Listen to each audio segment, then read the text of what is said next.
இயேசு கிறிஸ்துவின் நாமத்தினால் உங்களுக்கு என் அன்பின் நல்வாழ்த்துக்கள்.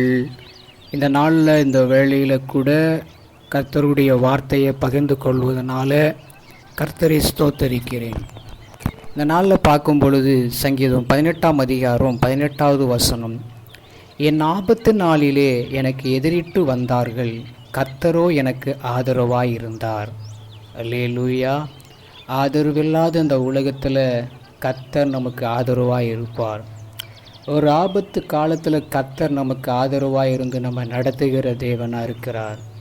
ஏதோ ஒரு காரியத்தில் நமக்கு ஒரு ஆதரவாக இருக்கிற தகப்பன், படிக்கிற பிள்ளைகளுக்கு படிப்பில் ஒரு ஆதரவாக இருக்கிறவர், வேலையில்லாத பிள்ளைகளுக்கு வேலையை கொடுத்து ஆதரவாக இருக்கிறவர், பெரிய கர்த்தர் நம்மோடு கூட இருந்து நடத்துவதனால ஒரு ஆபத்து சூழ்ந்திருக்கிற வேளையில் எதிரிட்டு வந்தவர்களுக்கு கர்த்தர் நமக்கு ஆதரவாக இருந்து வழிநடத்துகிற தகப்பன். அவர் நம்மோடு கூட இருப்பதனால நம்ம எதுக்கும் சோர்ந்து போகக்கூடாது. இந்த வசனம் கர்த்தர் நமக்கு கொடுத்தபடியினால் நம்ம ஸ்தோத்தரித்து நம்ம ஜெபம் பண்ணுவோம்.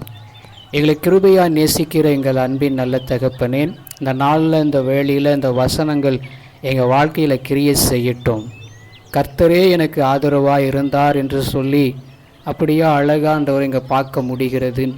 எங்கள் வாழ்க்கையில் கூட நீர் ஆதரவாக இருங்க. ஒரு ஆபத்து நிறைந்த காலகட்டத்தில் நாங்கள் வாழ்ந்து கொண்டிருக்கிறோம். எங்களுக்கு ஆதரவாக நீங்கள் இருந்து நடத்துவதனால உம்மை நன்றியோடு ஸ்தோத்தரிக்கிறோம். இந்த நாள் முழுவதும் நீங்கள் நடத்தி எங்களை பாதுகாத்து கொள்ளும். இயேசுவின் நாமத்தில் ஆமேன்.